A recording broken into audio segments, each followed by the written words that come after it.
Good morning to all of you. I welcome you to Vignan's Foundation for Science, Technology and Research. Myself and Bharat Kumar working as Assistant Professor in the Department of Electrical and Electronics Engineering. So in today's class, we are going to discuss the following contents. The first one, we are discussing about various factors that are going to affect the resistance. So we already discussed about the resistance, and now we are going to discuss about various factors that are going to affect the resistance. Next, we are going to study about a resistor. What is a resistor and how you are going to measure the value of resistance by using color coding. So whenever a resistor, a physical resistor is given, you have to identify the value of that resistor by using color coding. That we are going to discuss. Next, concept of circuit and network, and finally the basic elements of the circuit and their classification. Okay. So these are the contents that we are going to discuss in today's class. Now let us discuss about the various factors that are going to affect the resistance. So till now we have discussed that the resistance can be calculated by using Ohm's law as R is equals to V by A.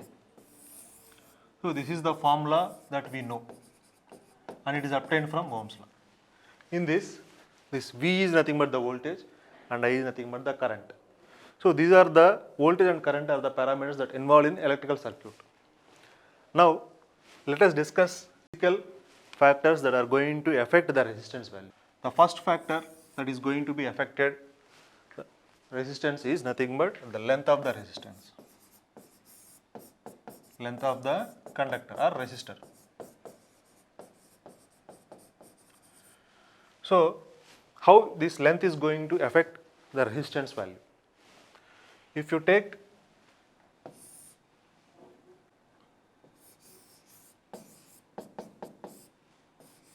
if you connect a resistance here of length L, for example,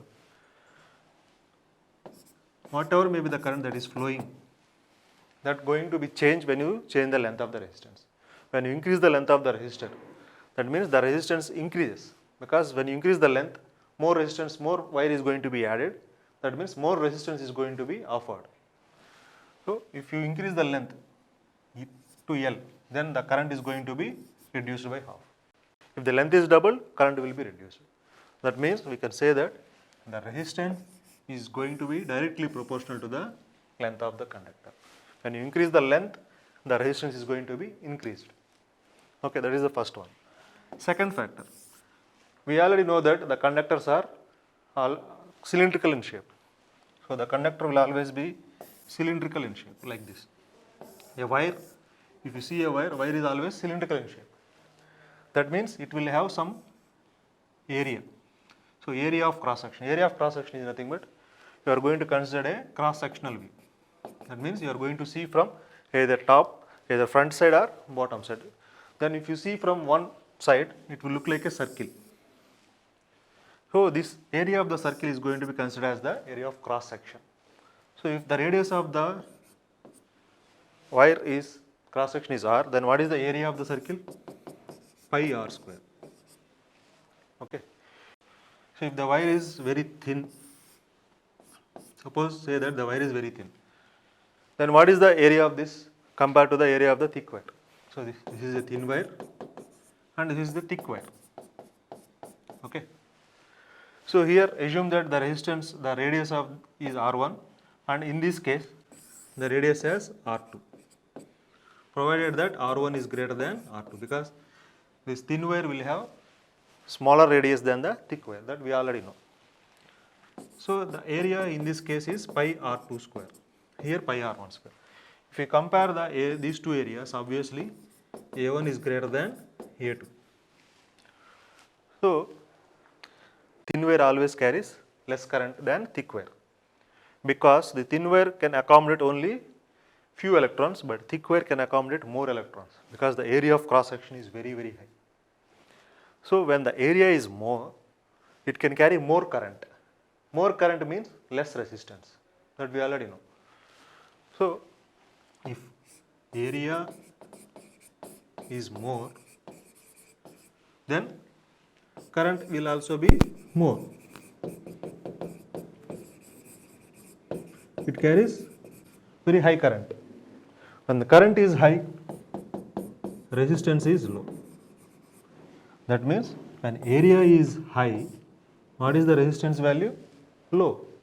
When you increase the area, the resistance is going to be reduced. So by means of this, we can say that resistance is inversely proportional to area. So what is the first factor that is going to affect the resistance? Resistance is directly proportional to length. And what is the second one? Resistance is inversely proportional to area. So in the first case, the resistance is directly proportional to length. The second case, resistance is inversely proportional to area. If you combine these two, then we can say that resistance is proportional to L by A. So resistance is proportional to L divided by A. When you remove this proportionality, you are going to place a constant rho. This constant rho is called resistivity of the material. Resistivity, or we can also call this one as specific resistance.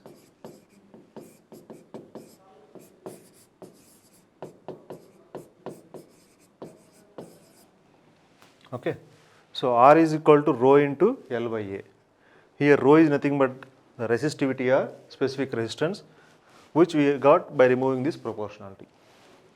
Now this resistivity will vary from material to material. So when you going to use a copper material, the resistivity is different. When you are going to use aluminum, the resistivity is different. When you are going to use a nichrome, that means which is an alloy, then the resistivity is different. So the resistivity is also going to affect the resistance value. That means the length of the wire, area of the wire, and resistivity of the material that you are going to use to manufacture the wire, all these three are going to affect the resistance value only. Now here the new term is nothing but the resistivity. Now what is resistivity from this expression? Rho is nothing but R A by L. This is the resistivity or specific resistance. Now what are the units of this resistivity or specific resistance? Let us see here. From this formula we know that the resistance, units of resistance is ohms, units of area meter square, and units of length meter, that we already know. So if this meter square, 1 square and 1 meter get cancelled out, the remaining units are nothing but ohm meter. So ohm meter is the unit of specific resistance or resistivity. So this resistivity will vary from material to material. Okay. This is all about the factors that are going to affect the resistance. And metrics and prefix notations. So as an engineer, and specifically electrical and electronics engineering course requires so many metrics and prefix notations. So there are several metrics notation like this, ranging from 10 power 1 to 10 power 24. And coming to the negative prefix notations, it ranges from 10 power minus 1 to 10 power minus 24. So these are the matrix notations that are there in the engineering courses. But in basic electrical engineering, we are going to use specifically these notations only. In positive matrix notations, we are going to concentrate mainly on 10 power 3, 10 power 6 and 10 power 9. 10 power 3 is going to be called as kilo, 10 power 6 mega, 10 power 9 giga. And the symbols used are capital letters, capital K, capital M, capital G. So these will be used for prefixes for positive values. Coming to the negative, we are going to mainly concentrate on only these 4 notations, prefix notations. 10 power minus 3, minus 6, minus 9, minus 12. And 10 power minus 3 is called as milli, 10 power minus 6 micro, 10 power minus 9 nano, 10 power minus 12 pico. And the notations we are going to use as small letters, small m, this is micro symbol, n, small n and small p. So the difference is for positive prefixes you are going to use capital letters, for negative notations you are going to use small letters. So these are all about the notations. So these whatever I have marked in red, that should you have to keep in mind because we are going to use frequently these notations. Next problem, problem 3. So the given problem here, a coil consists of 200 turns. 200 turns of copper wire having a cross sectional area of 0.8 millimeter square. The mean length per turn is per turn for each turn 80 centimeters, and the resistivity of copper is 0.02 micro ohm meters. Micro ohm meters. So this is the given data. And what is the requirement here? Find the resistance of the coil. Okay. So he has given some coil which consists of 2000 turns, having a cross sectional area, mean length and resistivity. Now we have to calculate the resistance of the coil. First, I'll write down the given quantities. First one, the length of the coil. The formula for resistance R is nothing but rho L by A. We know that the formula for resistance is rho L by A. The quantities are resistivity, length and area. Area is given, resistivity is given. But here, if you see the length, the mean length per turn, for single turn, the length is 80 centimeters. And what are the total number of turns here? 2000 turns are there. First we have to calculate the total length of the given wire. So length of the coil L is 80 centimeters per turn. So read the question here. The mean length per turn is 80 centimeters. Per turn is 80 centimeters. That's why 80 centimeters per turn. Now what is the SI unit of length? Meters. So you have to convert it to meters, and this length total, if you want to find out total length, you have to multiply with 2000. Okay. So for converting to meters, you have to divide with 100, because 1 centimeter is nothing but 1 by 100 meters. 100 centimeters is 1 meter. Next, total number of turns are 2000. So you have to multiply with 2000 and divide with 100. Then you are going to get 1600 meters. This is the total length of the given coil. Next one, area of cross sectional is given as 0.8 millimeters. Area of cross section is 0.8 millimeters. Now what is millimeter square? Area means length into breadth twice. So now what is milli? 10 power minus 3. Since millimeter square, you have to square 10 power minus 3. Then you will get 0.8 10 power minus 6 meter square. That is the area. Next, resistivity. Given resistivity as 0.02 micro ohm meters. Micro means 10 power minus 6. Now the unknown quantity is the resistance. So from formula, you know that R is equal to rho L by A. Substituting those values of rho L and A, you are going to get resistance as 40 ohms. So this is how you are going to solve the problem. Okay, let's do it again. The given data, first one. Next, length of the wire.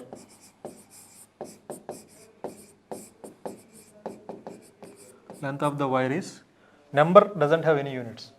So since it is a number, it doesn't have any units. Next, length of the wire is given as 80 centimeters per turn. Okay. So for one single turn, the length is 80 centimeters. That if you want to calculate total length of the wire,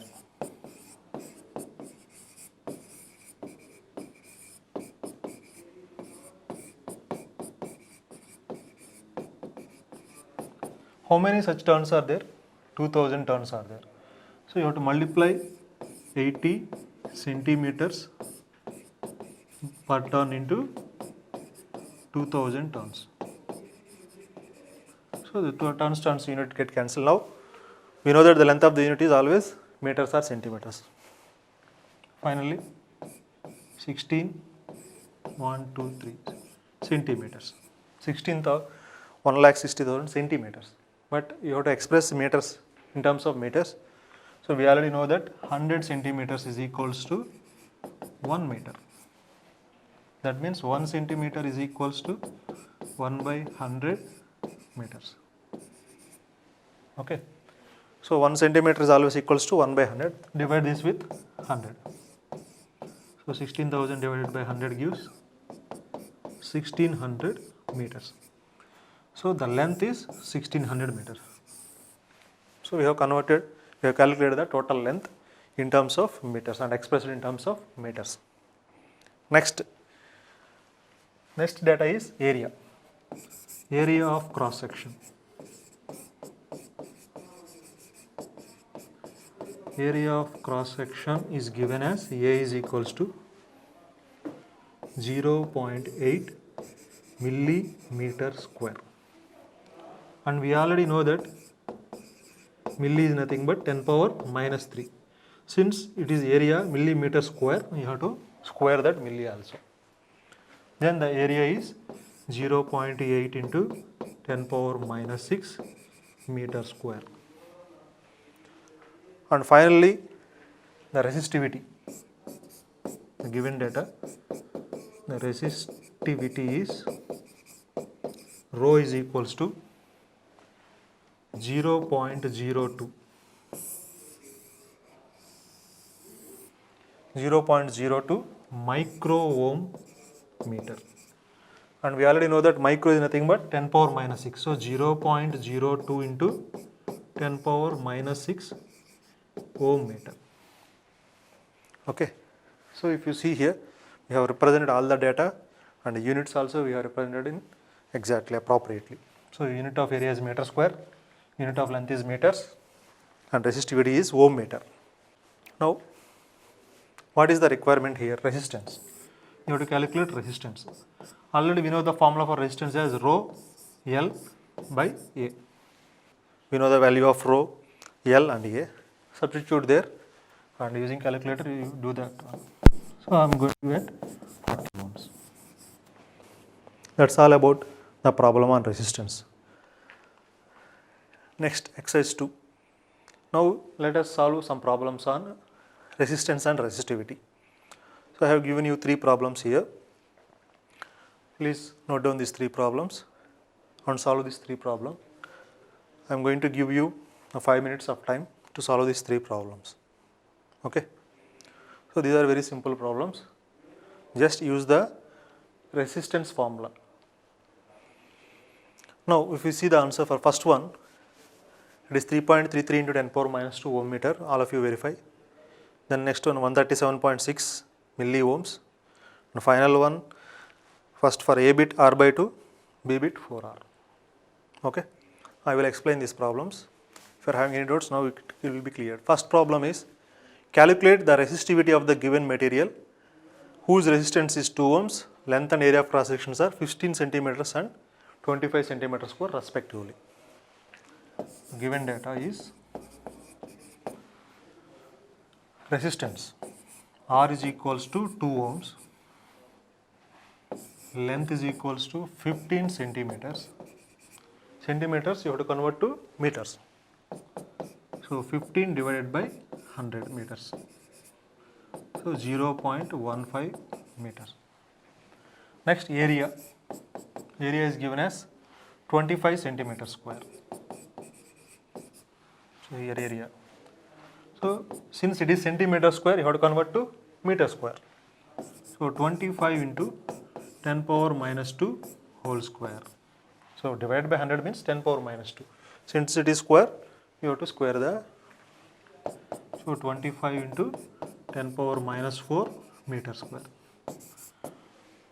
So now what is the relation between these 3? R is equals to rho L by A. Here we know the value of R, we know the value of L, and we know the value of A. What is the unknown quantity? Resistivity is the unknown quantity. That is the required. Calculate the resistivity of the given material. So from this expression we can write resistivity as rho is equals to R A by L. Now by substituting and properly doing the calculation, you may get the resistivity value. Okay. Now coming to the second one. The second problem, the given data is wire of length. Length L is equals to 200 meters. So find the resistance of standard annealed copper wire 200 meters long. That means length is 200 meters and 25 millimeter square in cross section. So cross section means area. Area is given as 25 millimeter square. Length is already in meters, no need to convert. But area is in millimeter square, that's why you have to multiply with 25 into 10 power minus 3 whole square, millimeter square. So this gives to 25 into 10 power minus 6 meter square.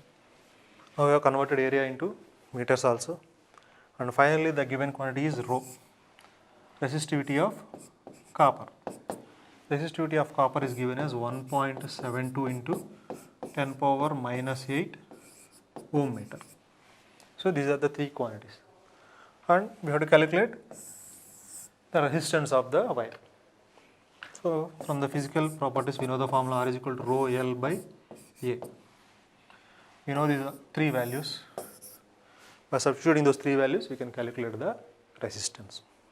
Simple one. And finally the third problem. Here they have given the resistance R only. So given a wire with a resistance R. What will be the new resistance if first one, the wire is cut into half and only one half is used to conduct electricity. So you have to read the first problem carefully.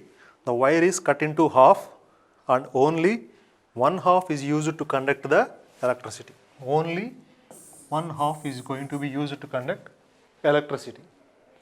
That means here we know the formula for resistance R is equals to rho L by A. In the first bit, he is going to specify that the resistance depends upon only length. From the formula, we can say that R is directly proportional to length because L is in the numerator. So, if you can write this one as R1 by R2 is equals to L1 by L2. So, what is the resistance in the first case? He has given that the resistance R1 is R. I am going to assume that. And what is the length L1, L initially? Initially, the resistance is R ohms and length is L meters. In the first case, he told that the wire is cut into half and only the first half is used or second half, only one half is used to conduct electricity. Half means the length now L2 becomes L by 2. In that case, what is the resistance R2 value? When length has been cut into half, then what is the resistance value? Substitute those three values here. R1 is R. We don't know R2 value. We have to calculate this R2. L1 is L and L2 is L by 2. Now from this expression, R2 is equals to R into L by 2L. This L gets taken out. From this, what is the resistance R2? R by 2. So when the length is cut into half, the resistance also reduced by 2 times. R by 2, it becomes R by 2. Okay. Now, what is the second one? In the second case, B, the length of the wire is doubled. So initially, assume that R1 is R ohms, L1 is equals to L meters. So in the what he is saying, length is doubled. That means L2 is doubled, 2L. And area of cross section is half. Assume that initially the area is A meters square. Now in the second case, the area is divided into half. Cross section is divided by half. So A2 becomes A by 2 meter square. Now in this case, what is the value of the resistance? R2. Now in the second case, he is saying that the resistance depends upon both length and area. So if you see the formula of the resistance R is rho L by A. So he is saying that R is proportional to length and area. So R is proportional to L by A. So if you can write this one as R1 by R2 is equals to L1 by L2 into A2 by A1. Because length is directly proportional, but area is inversely proportional. That's why R1 by R2 is L1 by L2 into A2 by A1. Now we know all the values. R1 is R, we don't know R2 value, L1 is L, and L2 is 2L. Next, A2 is A by 2, and A1 is A. So L get cancels, A get cancels, and this yields 1 by 4. From this expression, you can write R2 is 4R. That means when the length of the wire is doubled and cross-sectional area reduced to half, the resistance becomes 4 times the initial value. So this is how we have to solve. In the first case, the resistance entirely depends on length only. But in the second case, in the first case it depends on only length. Second case depends on length as well as area. So depending upon that, you have to choose the appropriate formula. Okay, that's all about the second exercise. Now coming to the resistor. So we have studied till now the resistance. Now we are going to introduce the resistor, that is the physical nature of the resistor. The resistor is a element which exhibits the property of resistance. So what is a resistor? It is an element or material which exhibits the property of resistance. Now this is a structure of a resistance. Always we are going to use the color coding. So color coding is very much essential to represent the material. Why we are going to use color coding? Because the resistors we are going to use in this course are specifically small power rating values. That means they are very small in size. So it is not possible to represent their specifications on the device. That's why we are going to use color coding. This color coding, by means of the color coding, we are going to calculate the value of the resistance. This color coding is provided on the protective coating. And inside this protective coating, we are going to have a spiral track. This is the spiral track. This spiral track is made up of carbon material, and this carbon material and this spiral track will going to decide the resistance value. And this spiral track is wound around the ceramic carrier. The ceramic carrier is the thing which holds this spiral track. And all this setup is going to be mounted to the end leads. These are the end leads with caps. Okay, this is how physically a resistor is going to be made.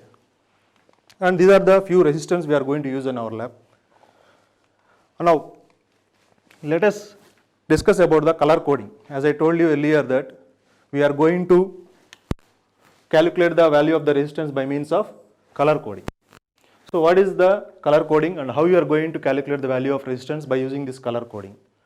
In general, we are having so many number of bands. That means color bands are going to be there on the resistor. So there will be a 3-band resistor, 4-band resistor, 5-band resistor and 6-band resistor. But for the sake of this course, basic course, we are going to study only 4-band resistor and 5-band resistor. So if you see the diagram here, this is the schematic diagram of a 4-band resistor. It consists of 4 bands here, 1, 2, 3 and 4. Among those 4 bands, we are going to consider the first 2 bands are the value of resistance, and the 3rd band as the multiplier, and the 4th band as the tolerance band.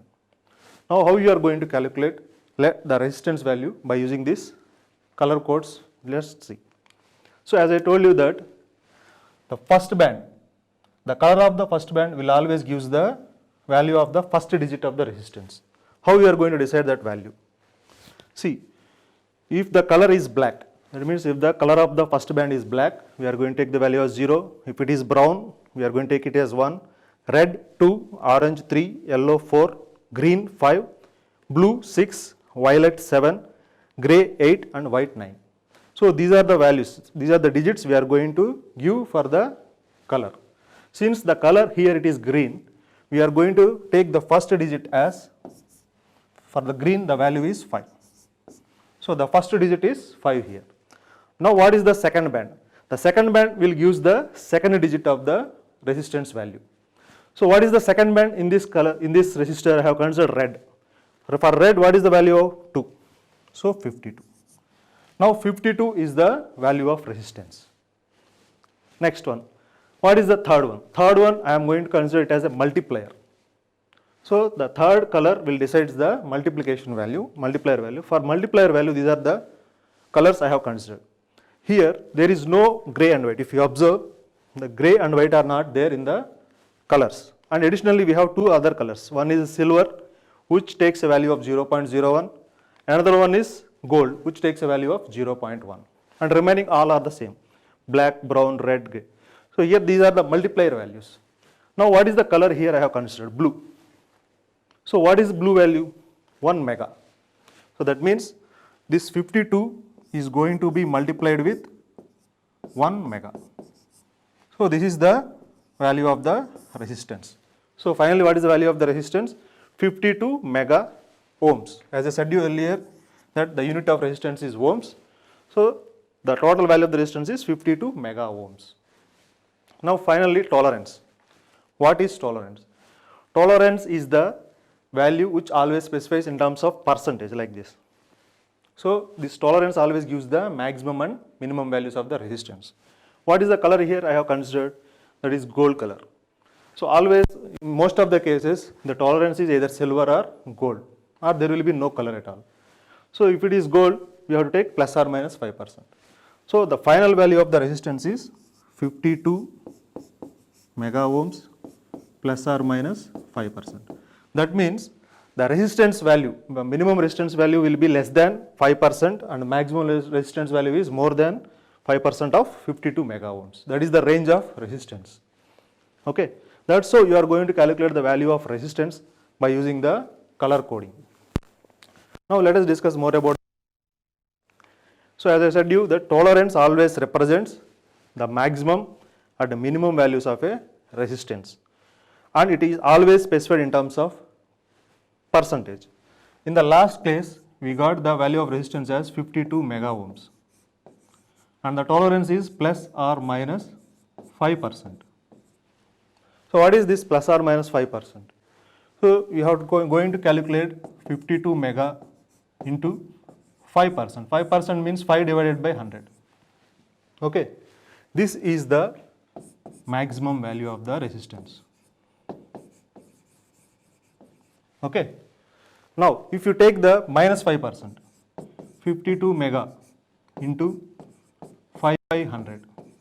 So if it is minus 5%, that is the minimum value. Okay, so the total, this percentage you are going to add to the 52 mega ohms. This 52 mega ohms is going to be added to plus 5% of the 52 mega ohms value. Then you are going to get the maximum value. If you add minus, if you subtract the same percentage value from the original value of the resistance, you will get the minimum value of the resistance. That is the range of resistance that is going to be very practically. Okay, that is how we are going to calculate the resistance value by using color coding. Now let us discuss the color coding for a 5-band resistor.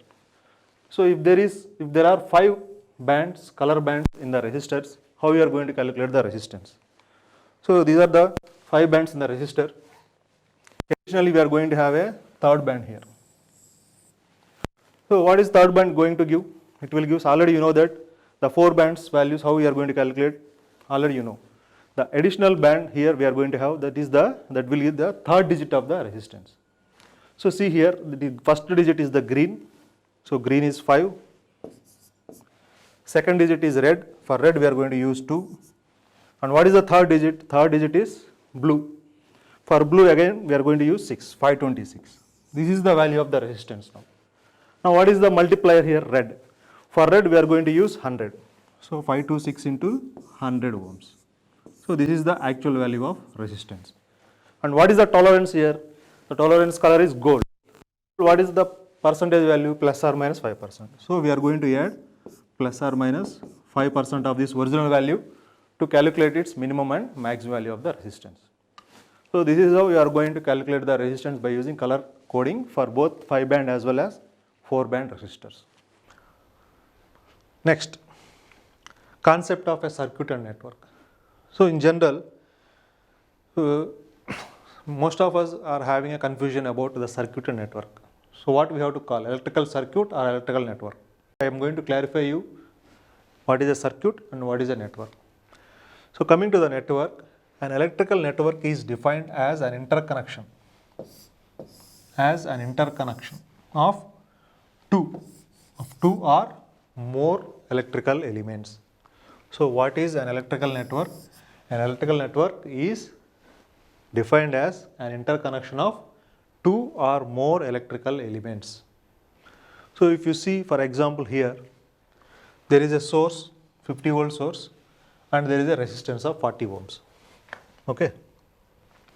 Here there is 50 volt source and 40 ohm resistor, and these two are interconnected because this is, if you assume that, so these are the two terminals of the source. One terminal of the source is connected at this point and the resistor terminal is connected at this point. That means these two elements are interconnected. So this interconnection of electrical elements is going to be called as electrical network. Now what is an electrical circuit? A network that contains at least one closed path. So what is a circuit? Circuit is called as a network. It is also a network. But what is the limitation here? A network that contains at least one closed path is known as circuit. So if you see the diagram here, so the circuit here, across these two terminals, there is no element present in the network. Now across these two terminals we have connected a 10 ohm resistor. Now the circuit is closed. There is a closed path. Okay. This network is going to be called as circuit. And what is this? A network. Also be called as our network. It is also a network, but specifically we are going to call it as a circuit because it is a closed path. I think now you are very much clear about what is a circuit and what is a network. What is a network? Interconnection of electrical elements. What is a circuit? A network which contains at least one closed path is called circuit. So all the circuits can be called as networks, but all the networks cannot be called as circuit because see here, when there is no closed path, that's why it is called as only network. You cannot call it as circuit, but this circuit can be called as network. Okay. So all circuits can be called as networks, but all networks are not circuits. Let us discuss some points that are going to be useful to study the circuits. First one, node. A node is a junction. Node is a junction of connecting wires. What is a node? A node is a junction point. A node is a junction point where we are going to connect the wires or elements. Every point on the node is at the same potential. Every point on the node is at the same potential means it will have same voltage. So consider a circuit like this. How many nodes are there here? So how we are going to find the node in a circuit? A node is a junction of connecting wires. Where the wires are connected here? See, this is a node because at this point. So at this point, the voltage source as well as the resistor has been connected by means of wires. Similarly, if you see here, there are three wires connected or three elements connected. This R2 and as well as the voltage source V2 are being connected here. This is also a node.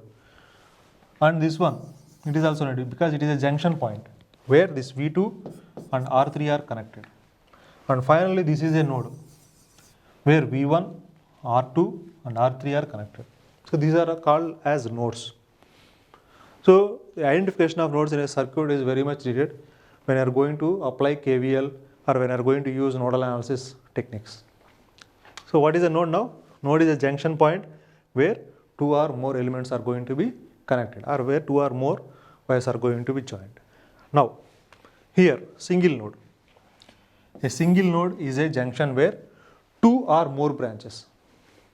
So this is a single node, this is a single node, and this is also a single node. So these three are called single nodes. Other definition for single node. A single node is a junction where two or more wires are connected. See, what is the difference between these two? Where two or more branches are connected or where two or more wires are connected. So if you see here, this is a single node. Here, this is simply a wire. And this is also a simply a wire. There is no element between. We cannot call this one as a node. Or we cannot call this one as a node. Why? Because this is a wire. There is no element between these two nodes. That's why we are going to call it as a single node is a junction where two or more wires. Two or more. This is a wire and this is also a wire. Since there is no elements between these two nodes, we are going to, these two are not nodes. That's why this is called a single node. That means all these three nodes are going to be combined as a single node, as there are no elements present and they are just simply wires. So very much clear about the nodes. Now branches. So what is a branch? A branch is just another name for any circuit element. A circuit element is going to be called as a branch, and this element must be connected between two nodes. So how this branch is connected? Branch is always connected between two nodes. Other definition, the wire paths between nodes are called as branches. If you consider a circuit like this, so all the elements, you can count all the elements. So this is a branch, branch, branch, branch, branch. How many branches are there? 5 branches. All the elements are called as branches because these elements are connected between two nodes. 1, 2, 3 and 4. See here, the branch, this voltage source V1 is connected between 1 and 4. As I told you earlier, this is not a node. So V1 is connected between 1 and 4. R1 is connected between 1 and 2. And here R2 is connected between 2 and 4. And V2 is connected between 2 and 3. And finally, this R3 is connected between 3 and 4. That's why these elements are called as branches. And each branch has to be always connected between two nodes. Next one, loop. What is a loop? Loop is nothing but a closed path. Loop is nothing but a closed path that begins and ends at the same node. Loop means the starting point and ending point must always be the same. That's why we are going to define as a loop is a closed path that begins and ends at the same node without going through any other node twice or branch. So a loop is a closed path that begins and ends at without going through the any other branch or node twice.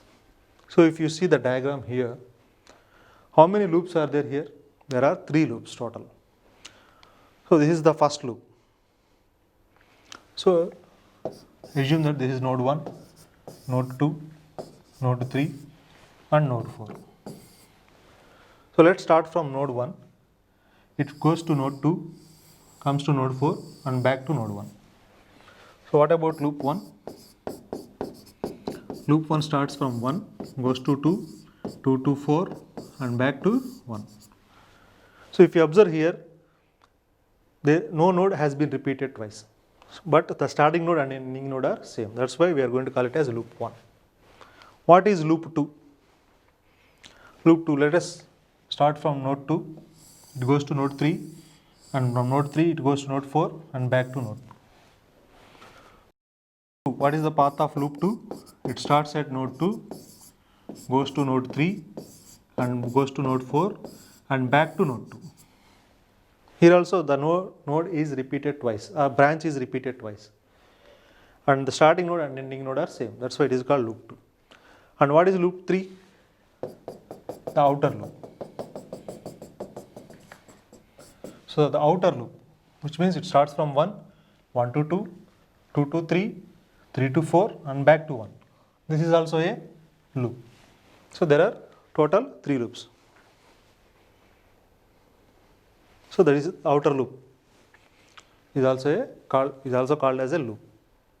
Here also no node has been repeated twice and no branch has been repeated twice, but the starting node and ending node are same. So this is all about nodes, branches and loops. Okay. Now we will identify the number of nodes and branches and loops present in the circuit, given circuit. So this is the given circuit. How many nodes are there? Just identify the number of nodes here. So this is a node. It is because it is connected between two elements, two different elements, V1 and this is R1. Now this is R2 and we are going to term it as node 2 because two or more elements are connected here. And similarly, this is also a node 3 and this is V3. Is it a node? No, it is not a node because in between these 2 points there is no element, it is just a wire. That's why we are not going to consider it as a node. And what about this? All these nodes, we are going to term it as the fourth node, a single node. So total how many nodes are going to present in the circuit? 4 nodes. First node, second node, these two combined as third node, and finally that is the fourth node. So total there are 4 nodes in the circuit. Now branches. Let us identify the number of branches in the circuit. How will you find out branches? By simply find the elements 1, 2, 3, 4, 5, 6. So that means there are 6 branches. This is the first branch, second, third, fourth, fifth and sixth. So obviously the number of branches must be equal to number of elements in the circuit, 6, because each element is going to be connected between 2 nodes. Now identify the loops. How many loops are going to present in this circuit? So this is the first loop, okay, loop 2 and loop 3. So these 3 loops are easy to identify. Next, this is loop 4. Next, this is loop 5. So total 5 loops and one more loop is there, the outer loop. So how many loops are there? Total 6 loops are there. That's how you are going to identify the number of branches, nodes as well as loops. So with this problem, I think you are very much clear about the nodes, branches and loops. Okay. Next one, classification of network elements. So these network elements are going to be classified into 4 categories. First one, linear and non-linear. So the elements are classified as either linear elements or non-linear elements. Next, lumped or distributed elements. So the lumped or distributed elements. Next, active or passive elements. Active elements and passive elements. And finally, unilateral and bilateral. So how the elements are classified? First one, linear elements and non-linear elements. Next, lumped and distributed, active and passive elements, unilateral and bilateral elements. So this is how the elements of an electrical circuit has been classified. So let us see once again. The electrical elements has been classified as first one, active and passive elements. Next, linear and non-linear. Next, bilateral and unilateral elements. And finally, lumped and distributed elements. So let us discuss each one in detail. Now coming to the active and passive elements. So the name active itself indicates that the elements are nothing but which are capable of generating electrical energy. So an active element is always capable of generating electrical energy. So just like a generator. So you can see a few examples of active elements. A voltage source is an active element. Current source is an active element. Battery is an active element. And a generator is an active element. Why we are going to call these as active elements? Because they can generate energy. They will supply energy. That's why we are going to call it as active elements. So an active element is an element capable of generating electrical energy. Now passive elements. What are passive elements? A passive element is an element or it is an electrical component which doesn't generate power, but instead it dissipates, stores and or releases it. So what is a passive element? Passive element doesn't generate energy at all. It is an electrical component only, but it doesn't generate. It doesn't generate energy. Instead, it dissipates. It dissipates energy, or it may stores energy, or it may release energy. So few examples of active elements are few examples of passive elements are resistor. Resistor cannot generate. When the current flows through the resistor, I already told you that a heat will be generated around the resistor, and the electrical energy is going to be dissipated as a heat. So that's why we are going to call it as a passive element. Another example for passive element is an inductor. Inductor doesn't also, it is not capable of generating energy, but it can store energy. It cannot dissipate energy. It can store energy in the form of magnetic field. And the third one is nothing but the capacitor. So capacitor is also one of the passive element because it cannot generate energy by itself. But it can store energy in the form of electric field. It will not dissipate energy like resistor, but capacitor can store energy. So in the passive elements, we have discussed three: resistor, inductor, capacitor. The resistor will dissipate and inductor and capacitor will store energy. So these are the few examples of passive elements. Next classification will be as linear and non-linear elements. Now what are linear elements? So linear elements are nothing but where the voltage and current relationship is always a straight line. Linear elements are the elements that shows a linear relationship between voltage and current. That means if you draw a curve between voltage and current, if that curve is a straight line, we are going to say that it is a linear element. For example, if you take voltage on x-axis and current on y-axis. So if you say that I have considered a resistor and I have supplied a voltage V, and this voltage source will produce a current I in this resistance R. So if it is initially if it is 5 volts, I am going to assume that, and the resistance value take it as 10 ohms. So the current may be equal to 0.5 amperes. If you increase the voltage, the current may also increase. How this going to be increased? It will increase always linearly. That means if you draw a curve between voltage and current, if you continuously increase the voltage, the current through the resistance also increases uniformly in the form of a straight line. So if it is a straight line, then we are going to call it as a linear element. And few examples of linear elements are, so these are the few examples of linear elements. A resistor is a linear element, capacitor is a linear element, and inductor is also a linear element. That means the voltage and current curves in these elements will always be a straight line. Let us discuss about nonlinear elements. So nonlinear elements just exactly opposite to the linear elements. The nonlinear relationship will exist between voltage and current. So in case of nonlinear elements, a nonlinear relationship exists between voltage and current. Here, this is a curve for linear elements. If you draw the same curve for nonlinear, you are going to get a curve. So this is a curve, and this will be the relationship between nonlinear elements. Okay, few examples are diode. So already you know that diode will act like a switch. When the diode is on, current will flow. When the diode is off, current doesn't flow. That means it exhibits two properties of current. And for some time it allows the current, for some time it doesn't allow the current. That means the relationship is always nonlinear. Another example is transistor. Transistor will also act like a switch. Sometimes it allows current, sometimes it doesn't allow current. So these are the few examples of nonlinear elements. Next one. Under next classification of elements will be bilateral and unilateral. So let us discuss about bilateral elements. So bi means you know that two.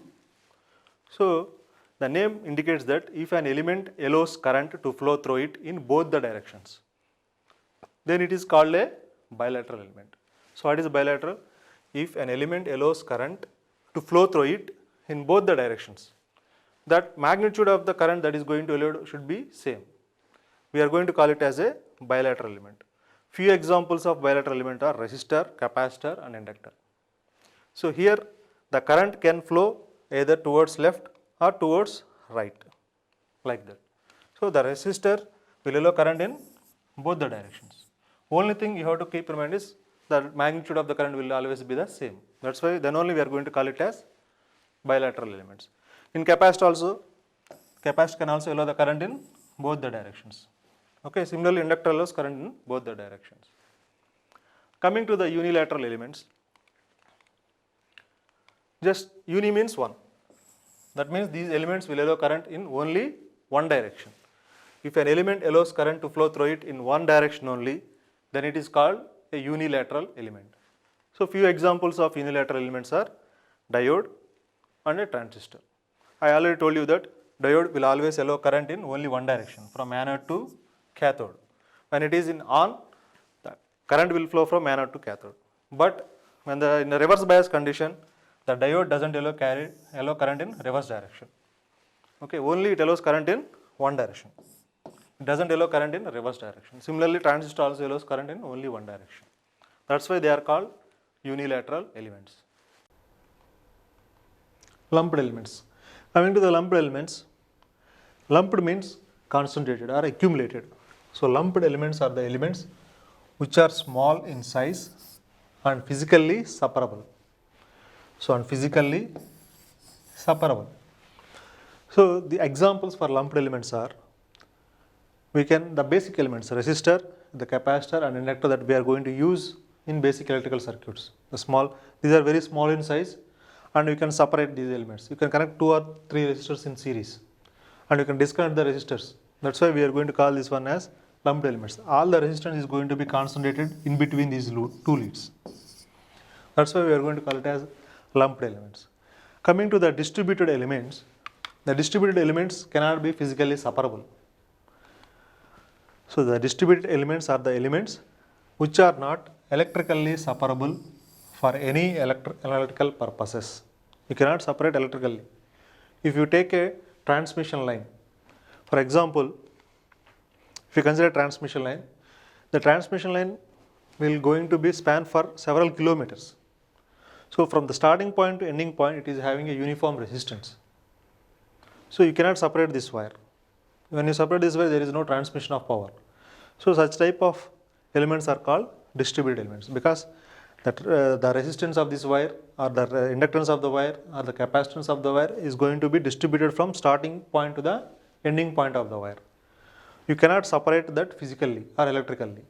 When you separate, there is no transfer of energy or power.